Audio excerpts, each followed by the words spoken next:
Hey guys, what's up? It's Marcus here from Sound Elixir Productions, and I gotta say thank you because you guys are tuned in to our very first tutorial video, and today's topic is going to be on Ableton Live 10's auto filter. So come on, let's jump into it. First tutorial video, Ableton Live's auto filter, Ableton Live 10's auto filter, and we're going to do a quick breakdown of the filter types, the various circuits the plugin offers, as well as the low frequency oscillator section. But before we get into any of that, let's have a quick listen at the clip in which we're going to be working with today.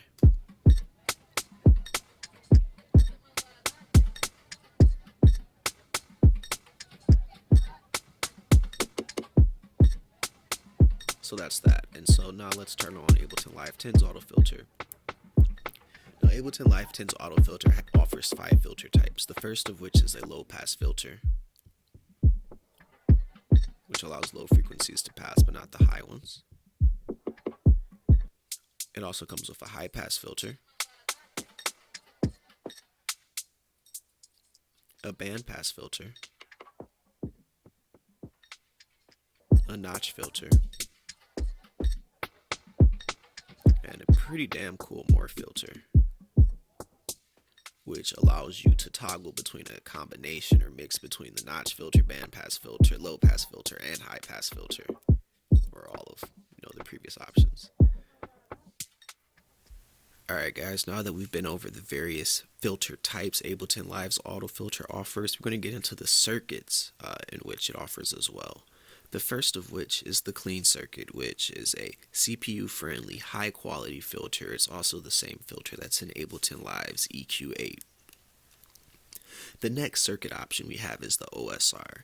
The OSR circuit option is modeled after a British monosynth, and it also is modeled after a hard clipping diode. And so that offers you a harsher distortion capabilities with this circuit type in the filter. The next circuit type we have is the MS2, which is modeled after a Japanese monosynth and is going to give you a softer distortion type.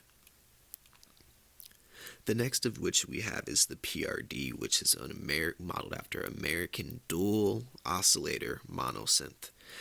So I think that's a pretty cool. And then the last one of these is the SMP, which is a combination of the PRD and the SM2, offering you a very cool custom sound that Ableton crafted themselves.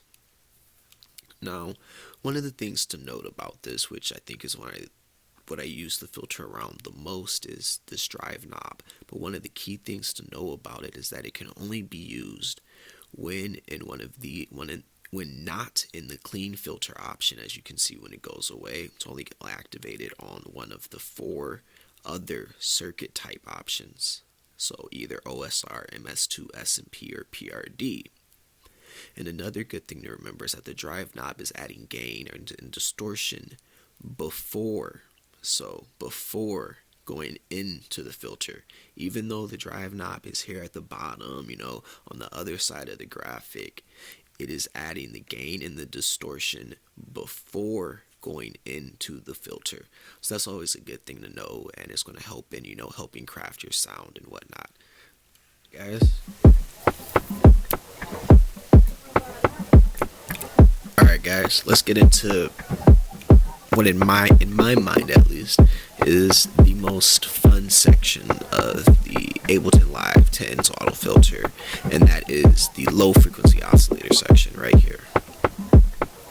And I say that this is the fun section, in my mind at least, because this section allows you to unlock a lot of creativity and just have a lot of fun with your sound here.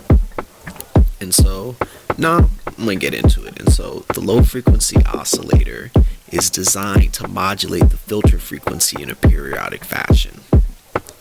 The amount of oscillation is determined by your amount knob right here, and you can also change the shape of the frequency oscillation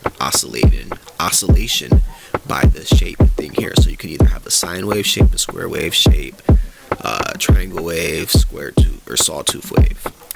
Or I think these are white and pink noise waves is here at the bottom as well, if I am not mistaken, which I very well could be. But beyond that, there are 2 LFOs.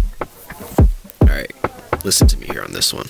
there are two LFOs, one for each stereo channel, so one for the left and one for the right.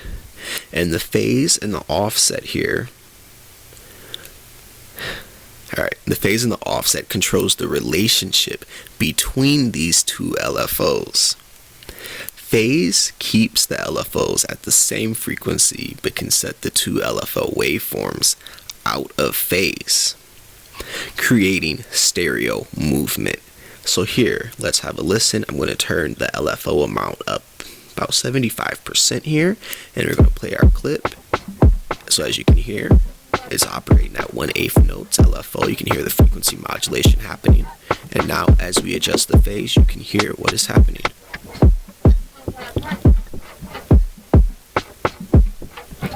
So you can get a lot of really cool things, and this is just with drums, so imagine it on melodics and any other elements of your song, even vocals. You can get some really cool effects, I found.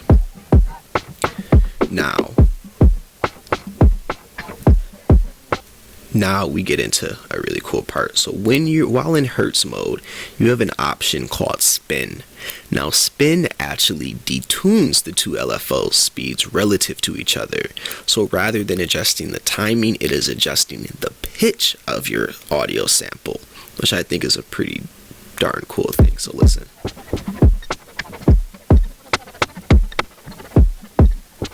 Very slightly, but it is changing the pitch of your sample.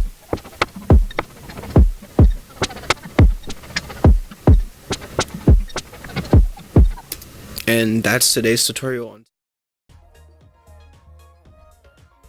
Guys, that's the end of today's tutorial video. Thanks for watching all the way through. If you guys like the content, please comment, like, subscribe down below. I'm going to be dropping my links down in the bio if you guys want to get in touch to me with any questions you have or any future content ideas. Don't hesitate to ask me. Thanks for watching again, and stay tuned for more content. Marcus.